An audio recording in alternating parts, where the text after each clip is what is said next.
Assalamualaikum warahmatullahi wabarakatuh. Alhamdulillahilladzi arsala rasulahu bil huda wa dinil haq liyudhhirahu 'alad dini kullihi wa kafa billahi syahida wa asyhadu an la ilaha illallah wahdahu la syarika la iqraran bihi wa tauhida wa asyhadu anna Muhammadan abduhu wa rasuluh. Allahumma salli wa sallim ala nabiyyina Muhammadin wa ala alihi wa ashabihi ajmain, amma ba'd. Ikhwan fillah habibakumullah, kaum muslimin yang dirahmati Allah Subhanahu wa taala. Alhamdulillah, senantiasa kita memuji dan bersyukur kepada Allah Subhanahu wa taala atas limpahan rahmat yang Allah berikan kepada kita semua, sehingga di pagi menjelang siang ini kita masih diberikan kesempatan oleh Allah Subhanahu wa taala untuk melaksanakan sebagian kewajiban kita, yaitu thalabul ilm. Insyaallah kita akan lanjutkan pembahasan kita dalam kajian kitab Al-Qawaidul Arba, 4 kaidah di dalam memahami at-tauhid, karangan Syekh Muhammad bin Abdul Wahhab rahimahullahu ta'ala. Sebelumnya kita sudah masuk ke Al-Qaidatul Ula, kaidah yang pertama. Kaidah yang pertama yang telah disebutkan oleh Syekh rahimahullahu ta'ala adalah an ta'lam anna al-kuffara alladhina qatalahum Rasulullah mukirruna bi anna Allah ta'ala huwal khaliqul mudabbir. Jadi kaidah pertama yang sudah kita bahas sebelumnya, bahwasanya kamu mengetahui orang-orang kafir yang diperangi oleh Rasul Shallallahu Alaihi Wasallam, mereka adalah orang-orang yang meyakini bahwasanya Allah Subhanahu Wa Taala dialah sang pencipta dan pengatur alam semesta. Wa anna dzalika lam yudkhilhum fil Islam, dan keyakinan itu tidak memasukkan mereka ke dalam Islam. Jadi orang-orang musyrikin yang diperangi oleh Rasul Shallallahu Alaihi Wasallam adalah orang-orang musyrikin yang mereka meyakini bahwasannya yang menciptakan mereka siapa adalah Allah Subhanahu Wa Taala, yang menghidupkan mereka adalah Allah. Jadi orang-orang musyrikin yang diperangi oleh Rasul Shallallahu Alaihi Wasallam, mereka mukirruna bi anna Allah huwal khaliq. Mereka meyakini, menetapkan bahwasannya Allah lah sang pencipta, Allah lah yang mengatur alam semesta. Tetapi keyakinan itu tidak membuat mereka masuk ke dalam Islam, karena mereka tidak memurnikan ibadah mereka hanya untuk Allah Subhanahu wa taala. Jadi keyakinan seperti itu adalah keyakinan yang sia-sia. Ketika ada seseorang meyakini bahwasanya Allah yang menciptakan, menghidupkan, mematikan, mengatur alam semesta, ya, dan ini keyakinan kebanyakan manusia meyakini hal ini, tetapi keyakinan tersebut tidak bermanfaat bagi mereka sampai apa? Sampai mereka hanya menyerahkan ibadah mereka untuk Allah saja. Maka kaidah yang pertama adalah bahwasanya orang-orang musyrikin yang diperangi oleh Rasul Shallallahu Alaihi Wasallam, mereka adalah orang yang bertauhid rububiyah. Ya, ini yang pertama harus kita pahami. Jadi ketika kita meyakini bahwasanya Allah menciptakan, Allah sang pencipta yang mengatur alam semesta, yang menghidupkan, mematikan, ternyata keyakinan itu tidak bermanfaat sampai kita apa? Sampai kita menyerahkan ibadah kita hanya untuk Allah Subhanahu wa taala.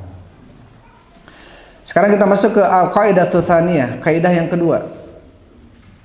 Al-qaidatu tsaniyah, kaidah yang kedua, kata Syekh, annahum yaqulun, mereka mengatakan, orang-orang musyrikin ya pada zaman Rasulullah, mereka mengatakan ma da'awnahum wa tawajjahna ilaihim, kami tidak meminta kepada mereka dan kami tidak beribadah kepada mereka illa li talabil qurbati wasyafa'ah, kecuali hanya untuk meminta kedekatan dan juga syafaat. Jadi orang-orang musyrikin dahulu ketika ditegur oleh Rasulullah, kenapa kalian datang ke kuburan, meminta-minta di kuburan? Kenapa kalian beribadah di kuburan, mengagungkan kuburan? Mereka jawabannya apa? Mereka mengatakan mada'awnahum wa tawajjahna ilaihim. Kami tidak meminta kepada penghuni kubur, kami tidak beribadah kepada penghuni kubur. Yang kami lakukan ini hanya apa? Hanya untuk meminta syafaat kepada mereka nanti dan untuk minta kedekatan dengan Allah. Paham maksudnya ya? Jadi karena orang-orang yang di dalam kuburan ini adalah orang soleh, sedangkan saya orangnya banyak dosa, maka saya datang ke kuburan ini agar penghuni kubur ini mereka mendekatkan saya kepada Allah sedekat-dekatnya. Agar penghuni kubur ini mereka bisa memintakan syafaat nanti di hadapan Allah untuk saya. Ya. Padahal hal ini dikatakan oleh Rasul termasuk apa? Termasuk amalan kesyirikan. Walaupun tujuannya datangnya mereka ke kuburan hanya untuk apa ya? Hanya untuk supaya penghuni kubur ini mendekatkan mereka kepada Allah sedekat-dekatnya, atau tujuannya agar orang-orang yang di dalam kubur ini memintakan syafaat untuk mereka kepada Allah, hal itu pun termasuk kategori apa? Kesyirikan, tidak boleh. Karena kalau kita mau minta langsung kepada Allah, minta langsung kepada Allah, nggak boleh lewat perantara orang yang sudah mati. Karena orang yang sudah meninggal, apa kata Allah Subhanahu wa taala? La yasma'u du'aakum. Orang yang sudah mati itu tidak akan mendengarkan doa kalian. Walau sami'u mastajabu lakum. Kalaupun mereka mendengar, apa kata Allah? Mastajabu lakum. Mereka tidak akan menjawab permintaan kalian. Paham maksudnya ya? Ini syubhat yang kedua ini. Jadi orang-orang yang datang ke kuburan ketika diingatkan, loh kenapa datang ke kuburan? Nggak boleh ke kuburan, nggak boleh meminta-minta kepada penghuni kubur. Terus jawabannya dia mengatakan, saya tidak meminta-minta kepada penghuni kubur. Saya datang ke kuburan ini agar penghuni kubur ini mendekatkan saya kepada Allah sedekat-dekatnya, agar penghuni kubur ini nanti memintakan syafaat untuk saya di hadapan Allah. Ini tujuan mereka. Bahkan tujuan orang-orang musyrikin pada zaman Rasul seperti ini. Alasannya kenapa mereka datang ke kuburan. Tetapi tetap amalan tersebut masuk ke dalam kategori apa? Kategori syirik. Maka diingatkan oleh Allah, dilarang oleh Rasul sallallahu alaihi wasallam. Ya, kemudian Syekh mengatakan fadalilul qurbati qauluhu ta'ala, maka dalilnya kurbah, artinya dalilnya mereka datang ke kuburan hanya untuk bertaqarrub kepada Allah. Padahal kita dianjurkan bertaqarrub kepada Allah dengan cara apa? Dengan cara yang telah disyariatkan oleh Rasul. Taqarrub kepada Allah dengan cara jihad fisabilillah, dengan cara sedekah, dengan cara tahajud, dengan cara birrul walidain, berbakti kepada kedua orang tua, dengan cara thalabul ilmi. Itu bentuk taqarrub kita kepada Allah, dengan cara hafidul Quran, tahfidul Quran, dengan cara ta'awun, tolong menolong dalam kebaikan. Ini termasuk apa? Taqarrub. Jadi kalau dia pingin didekatkan kepada Allah, taqarrubnya dengan cara mendekati kuburan, ini salah. Karena itu termasuk apa? Kesyirikan. Apa dalilnya taqarrub? Dalilnya bahwasanya kata mereka ini adalah kurbah saja. Kami ke kuburan ini hanya supaya bertaqarrub, mendekatkan kami kepada Allah sedekat-dekatnya gitu. Dalam surat Zumar ayat 3 Allah Subhanahu wa taala berfirman, A'udzubillahi minasyaitonirrajim. Walladzina takhadu min dunihi awliya ma na'buduhum illa liyuqarribuna ilallahi zulfa. Yang artinya dan orang-orang yang mereka telah menjadikan selain Allah wali-wali, ya, tandingan-tandingan. Apa kata mereka? Ma na'buduhum illa liyuqarribuna ilallahi zulfa. Kami tidak beribadah kepada penghuni kubur. Kami tidak beribadah kepada mereka. Yang kami lakukan ini adalah untuk apa? Illa liyuqarribuna ilallahi zulfa. Kecuali agar mereka mendekatkan kami kepada Allah sedekat-dekatnya. Ya. Ini syubhat orang musyrikin dahulu ya. Ini syubhatnya orang-orang musyrikin pada zaman siapa? Pada zaman Rasulullah. Sama enggak dengan orang-orang yang mengaku muslim dan dikategorikan musyrik sekarang? Sama. Kalau kita lihat orang-orang yang mengaku dirinya muslim datang ke kuburan, kita tanya ke mereka, ngapain datang ke kuburan? Kami datang ke kuburan ini, kuburannya orang soleh, wali. Dan kami meminta kepada kuburan atau orang yang di dalam kuburan ini, karena dia adalah orang soleh, wali, pasti dia dekat dengan Allah. Kami minta kepada penghuni kubur ini agar didekatkan kami kepada Allah sedekat-dekatnya. Ini mereka mengkiaskannya apa?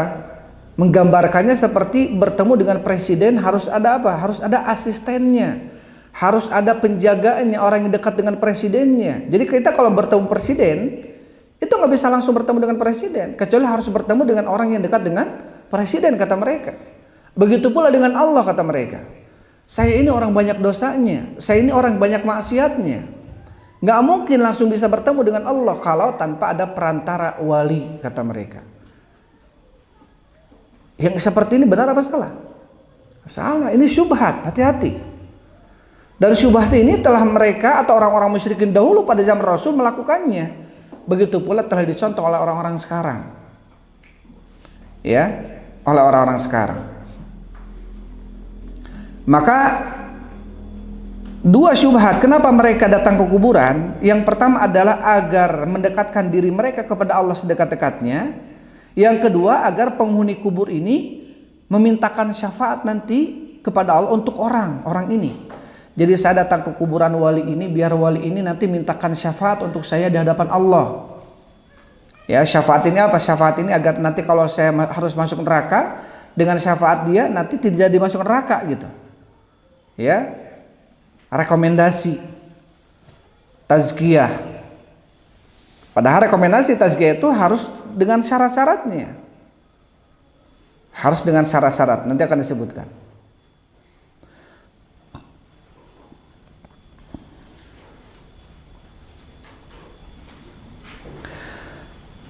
Taib. Wa dalil kurbah, itu dalilnya kurbah. Kata mereka, ya, apa kata mereka bahwasanya mana abuduhum illa liyuqarribuna ilallahi zulfa. Kami tidak beribadah kepada penghuni kubur ini kecuali penghuni kubur ini untuk bisa mendekatkan kami kepada Allah sedekat-dekatnya. Paham sampai sini ya? Kemudian sekarang dalilul syafaah, dalilnya syafaat. Kata mereka bahwasanya datangnya kami ke kuburan yang pertama agar mereka mendekatkan kami kepada Allah, yang kedua agar kami diberikan syafaat. Agar kami diberikan syafaat. Allah Subhanahu wa taala berfirman, "Taib. Wa dalilu syafa'at," dan dalilnya syafaat adalah firman Allah Subhanahu wa taala dalam surat Yunus ayat 18. "Wa ya'buduna min dunillahi ma la yadhurruhum wa la yanfa'uhum wa yaquluna haula'i syufa'auna indallah." Dan mereka orang-orang musyrikin pada zaman Rasulullah menyembah kepada selain Allah Subhanahu wa taala. Ma la yadurruhum, yang disembah selain Allah ini tidak bisa memberikan bahaya kepada mereka, wala yanfa'uhum, tidak juga bisa memberikan manfaat kepada mereka. Kuburan yang mereka sembah, patung-patung yang mereka sembah, batu-batu yang mereka sembah, pohon-pohon yang mereka sembah, apakah bisa memberikan bahaya kepada mereka? Tidak. Apakah bisa memberikan manfaat kepada mereka? Tidak. Ya. Apa yang mereka katakan? Wa yaquluna haula'i syufa'auna indallah. Mereka mengatakan haula, mereka itu, artinya penghuni-penghuni kubur yang soleh yang kami datangi ini adalah syufa'auna, pemberi syafaat bagi kami indallahi, di sisi Allah. Paham ya? Ini syubhat mereka. Jadi kata mereka orang musyrikin pada zaman Rasul, kami datang ke kuburan orang soleh ini, yang pertama agar orang soleh ini mendekatkan kami kepada Allah sedekat-dekatnya. Yang kedua agar orang soleh ini nanti memberikan syafaat, memintakan syafaat kepada Allah untuk kami. Ya, memintakan syafaat kepada Allah untuk apa? Untuk kami. Dan hal itu, amalan ini masuk ke dalam kategori apa? Kesyirikan. Kenapa? Yang pertama karena orang yang sudah mati itu tidak bisa mendengar doa kita. Kita datang kuburan, kita minta kepada penghuni kubur. Maka yang dalam kubur ini bisa dengar kita enggak? Enggak bisa mendengar kita. Dalam surat Fatir Allah Subhanahu wa taala berfirman, la yasma'u du'aakum. Mereka yang ada di dalam kuburan itu tidak akan mendengarkan doa kalian. Walau sami'u mastajabu lakum, kalaupun mereka mendengar, mereka tidak akan menjawab permintaan kalian. Ya, justru mereka sedang di dalam kubur, sedang butuh doa kita sekarang.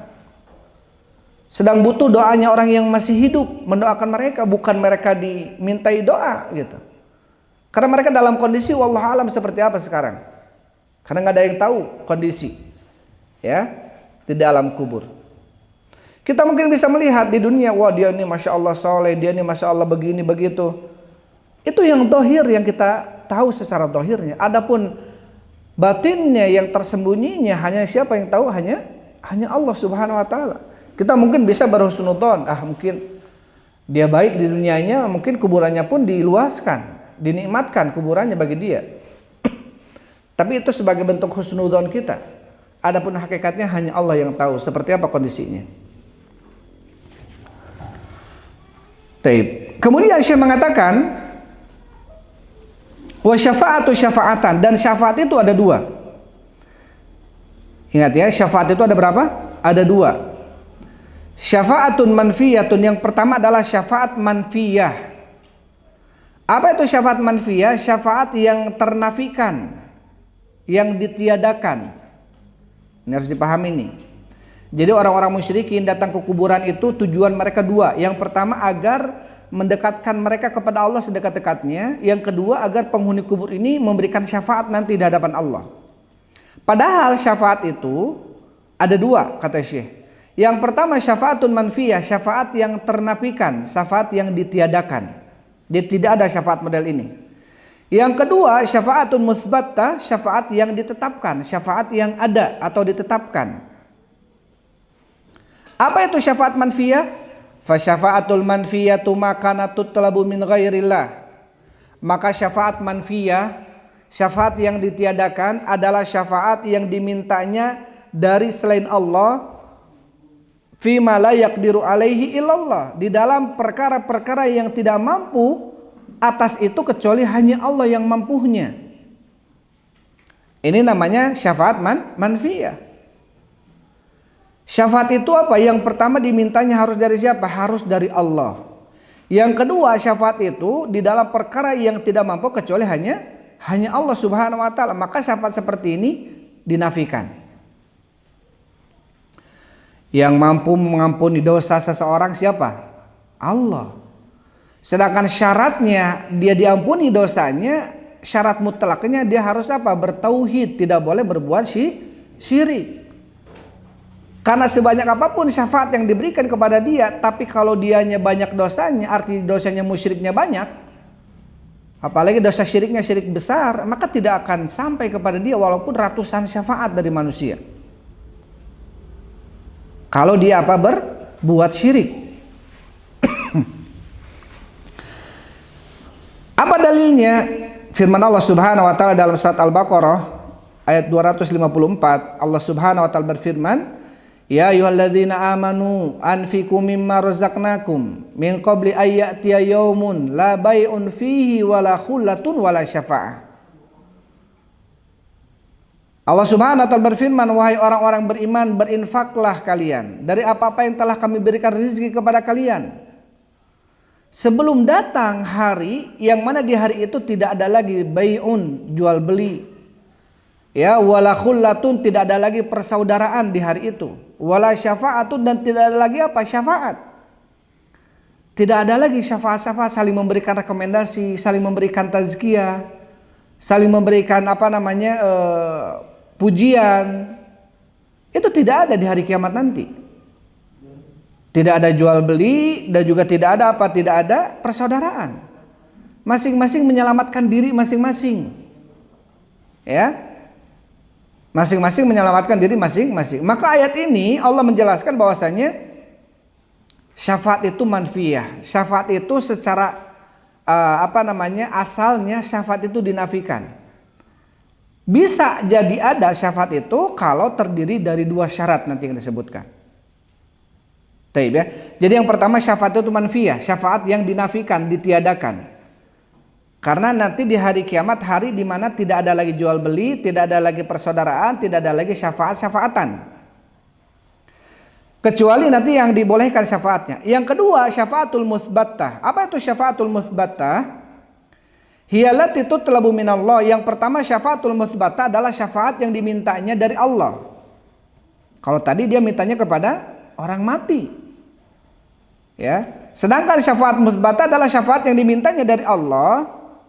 Wa syafi'u mukramun bi syafaati, dan syafi Orang yang meminta syafaat kepada Allah ini adalah orang yang diberikan kemuliaan oleh Allah. Biasanya orang beriman, nah tidak dapat syafaat. Orang yang meninggal mati syahid di jalan Allah, dia pun diberikan syafaat. Syafaat itu nanti diberikan kepada kerabat-kerabatnya. Ya. Dan yang kedua, wal masyfu'u lahu, dan yang diberikan syafaat adalah man radiyallahu qaulahu wa amalahu ba'dal idzni. Dan yang diberikan syafaatnya adalah orang yang harus diridhoi oleh Allah dan orang yang harus diberikan izin oleh Allah.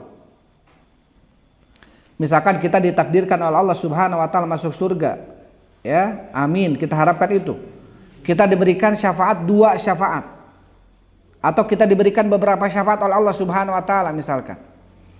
Maka kemudian apa? Syafaat kita, ya Allah, syafaat saya yang 1 atau yang 2 itu, ya Allah, saya akan berikan kepada paman saya misalkan. Dilihat ternyata pamannya ini adalah orangnya musyrik dulu di dunianya, maka dia tidak bisa mendapatkan apa? Syafaat. Ya, jadi ketika ya Allah syafaat saya, ketika meminta izin kepada Allah untuk memberikan syafaat itu, Allah izinkan dulu dia. Indak, syafaat kamu untuk siapa? Nggak bisa kemudian dia langsung syafaat saya untuk ini, untuk fulan, syafaat saya untuk fulan, tidak. Yang pertama harus diizinkan dulu oleh Allah. Rasul Shallallahu Alaihi Wasallam nanti di hari kiamat di padang mahsyar kita berbondong-bondong menemui para nabi.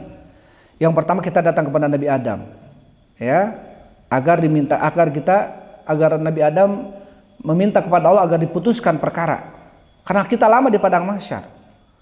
Kata Nabi Adam, saya yang menyebabkan kalian keluar dari surga. Coba minta kepada Nabi Nuh.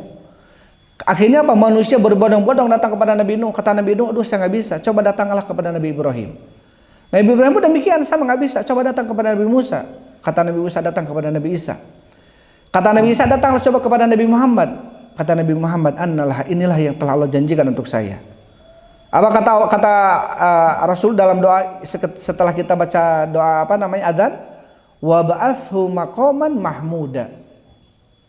Dan bangkitkanlah dia Nabi Muhammad di tempat yang terpuji. Kapan itu? Nanti di hari kiamat di padang mahsyar. Ketika semua manusia tidak bisa meminta kepada Allah untuk diturunkan syafaat, tapi Nabi Muhammad yang punya. Maka kemudian Nabi Muhammad enggak langsung, ya Allah minta syafaat saya akan saya berikan kepada fulan-fulan, enggak. Nabi Muhammad ketika itu menyungkur sujud, berdoa kepada Allah, meminta. Sampai kata Allah Subhanahu wa taala, irfa ra'sak, angkatlah kepalamu ya Muhammad, sal tu'ta, mintalah akan diberi, isfatu syafa, mintalah syafaat akan diberikan syafaat. Akhirnya Nabi Muhammad meminta syafaat kepada Allah Subhanahu wa taala. Kapan itu? Setelah diizinkan oleh Allah. Jadi enggak sembarangan. Harus diizinkan dulu. Kalau sudah diizinkan syafaat kita oleh Allah, yang kedua, syafaatnya itu diberikan kepada orang siapa? Yang diridhoi. Dan syarat diridhoi dia harus bertauhid. Tidak boleh berbuat syirik. Ya. Karena Allah Subhanahu wa taala berfirman, "Man dalladzi yashfa'u indahu illa bi'idznih." Tidak ada yang mampu memberikan syafaat di sisinya kecuali dengan izin dari Allah Subhanahu wa taala. Ini syarat mutlak, harus ada izin dulu dari Allah. Ya, harus ada izin dulu dari Allah Subhanahu wa taala. Dan yang kedua harus ada ridho. Apa kata Allah? Wala yashfa'una illa liman irtada. Dan mereka tidak bisa memberikan syafaat mereka kecuali kepada orang-orang yang telah diridhoi. Oleh siapa diridhoinya? Oleh Allah Subhanahu wa taala. Apa syarat diridhoi? Harus bertauhid. Apa syarat diridhoi? Harus bertauhid, tidak boleh berbuat syirik. Paham sampai sini? Paham ya? Jadi syubhat yang kedua orang-orang musyrikin ketika diingatkan oleh Rasulullah, kenapa kalian datang ke kuburan? Kenapa kalian minta-minta ke kuburan? Mereka mengatakan, kami tidak meminta ke kuburan, kami tidak beribadah ke kuburan kecuali agar penghuni kubur ini mendekatkan kami kepada Allah sedekat-dekatnya dan agar mereka memintakan syafaat kepada kami nanti di hadapan Allah. Ya. Dan kemudian Allah bantah dalam Al-Qur'an tadi disebutkan. Syafaat itu tidak bisa diberikan kepada sembarangan orang. Harus dapat izin dan harus kepada orang yang diridhoi. Ya, dan taqarrub itu mendekatkan diri kepada Allah dengan cara-cara yang harus ada dalilnya. Nggak bisa kita. Karena ada banyak orang-orang yang terkadang dia lebih khusyuk baca Al-Quran itu di kuburan dibanding di masjid. Ada orang yang lebih khusyuk doain orang tuanya di kuburan, dia doanya di sisi kuburannya, bukan di masjid, bukan di rumah sepertiga malam. Padahal itu doa-doa mustajab itu di kapan? Sepertiga malam, ya, di kesunyian, di heningnya malam, di masjid, ya, di waktu-waktu mustajab, bukan di kuburan. Kadang ada orang yang kemudian apa? Dia merasa khusyuk melakukan ritual-ritual di kuburan. Ini khawatirkan itu apa? Justru syaitan menghiasi dia. Ya. Intinya kita datang ke kuburan. Boleh nggak kita datang ke kuburan? Boleh. Bahkan dianjurkan oleh Rasul Sallallahu Alaihi Wasallam harus datang ke kuburan. Apa kata Rasulullah? Zurul kubur. Datangi oleh kalian kuburan. Kenapa? Fa innaha tudzakirukumul maut, karena dengan datang ke kuburan bisa mengingatkan kalian kepada kematian. Jadi datangnya kita ke kuburan satu tujuannya apa itu? Agar kita ingat mati, bukan berdoa, bukan. Satu tujuan kenapa kita dianjurkan oleh Rasulullah untuk datang ke kuburan, agar apa? Agar kita ingat mati. Bukan untuk berdoa, bukan untuk baca Al-Quran, tapi apa? Untuk ingat kematian. Para sahabat di awal-awal Islam, ketika masih di Mekah, mereka banyak kepada Rasul datang meminta izin untuk apa? Untuk mendatangi orang-orang kuburan orang tua mereka. Tapi dilarang oleh Rasulullah ketika itu. Dilarang oleh Rasulullah untuk tidak datang ke kuburan-kuburan orang tuanya. Kenapa? Karena dikhawatirkan ada ritual-ritual yang dilarang dalam agama. Tetapi setelah tertancap kuat 13 tahun Rasulullah mendakwakan dakwah tauhid kepada para sahabat di Mekah. Kemudian setelah itu diperintahkan hijrah ke Madinah. Ya, berapa tahun Rasul berdakwah di Mekah? 13 tahun. Setelah tertancap kuat akidahnya, kemudian diperintahkan hijrah ke Madinah, maka tatkala Rasulullah di Madinah, apa yang Rasul ucapkan? Kuntu nahaitukum an ziyaratil kubur fazuruha. Dulu saya melarang kalian untuk datang ke kuburan. Dulu kapan itu? Ketika di Mekah. Kenapa ketika di Mekah sahabat dilarang datang ke kuburan oleh Rasul? Kenapa? Apa alasannya? Takut berbuat syirik, takut melakukan amalan-amalan yang dilarang dalam Islam. Tapi setelah para sahabat diajarkan tauhid yang kuat oleh Rasulullah, ketika hijrah ke Madinah, Rasul mengatakan, kuntu nahaitukum an ziyaratil kubur. Dulu saya melarang kalian datang ke kuburan. Fazuruha, sekarang datangilah kuburan oleh kalian. Kenapa kemudian di Madinah Rasulullah memerintahkan para sahabat untuk datang ke kuburan? Kenapa? Karena Rasul tahu para sahabat sudah tahu ilmunya, tertancap kuat akidah yang kuat. Kalau ke kuburan itu tujuannya hanya untuk mengingat kematian, bukan untuk yang lainnya. Maka ini kaidah yang kedua, ya. Kaidah yang kedua termasuk syubhatnya orang-orang musyrikin. Mereka datang ke kuburan, ya. Kata mereka, kami tidak menyembah kubur, tidak meminta kepada kubur. Yang kami lakukan hanya untuk agar kami meminta syafaat dan kurbah, kedekatan mereka kepada Allah melalui datang ke kuburan. Padahal ini salah. Bahkan Rasulullah menganggap itu sebuah kesyirikan. Bahkan Allah mengatakan itu adalah sebuah amalan kesyirikan. Karena kalau kita mau berdoa kepada Allah, langsung berdoa kepada Allah. Nggak boleh melalui perantara, apalagi perantaranya sudah mati. Kecuali perantaranya seseorang yang kita anggap soleh, kiai, ustadz, atau siapapun di orang tua kita. Bu, Mi, doakan saya biar lancar belajarnya. Nggak apa-apa. Karena yang kita minta doa masih hidup. Tapi yang kita minta doa sudah mati, maka tidak boleh. Karena dia tidak mendengar doa kita. Kalaupun dia mendengar, dia tidak akan bisa menjawab permintaan kita.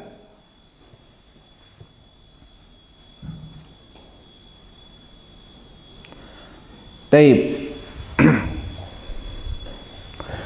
Kemudian al-qaidatu tsalisah, itu kaidah yang kedua ya, ingat ya, itu kaidah yang kedua. Kemudian al-qaidatu tsalisah, kaidah yang ketiga. Anna Nabiya sallallahu alaihi wasallam dhahara ala unasin mutafarribiya, di antara mereka ada yang menyembah para nabi, wasolihin, dan ada menyembah orang-orang soleh.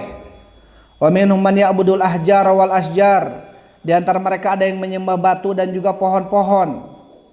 Wa minhum man ya'budu syamsa wal qamar, di antara mereka ada yang menyembah matahari dan bulan. Wa qatalahumur Rasulullah sallallahu alaihi wasallam, dan Rasul perangi mereka semuanya. Pahamin ya? Dan Rasul perangi mereka semuanya. Walam yufarriq bainahum, dan Rasul tidak membeda-bedakan di antara mereka. Tapi Rasul perangi semuanya ini. Ini mah jangan diperangi. Karena kenapa? Karena dia mah nyembahnya ke malaikat, nggak boleh diperangi. Ini mah baru boleh perangi. Kenapa? Karena dia nyembahnya ke batu, baru boleh perangi. Enggak.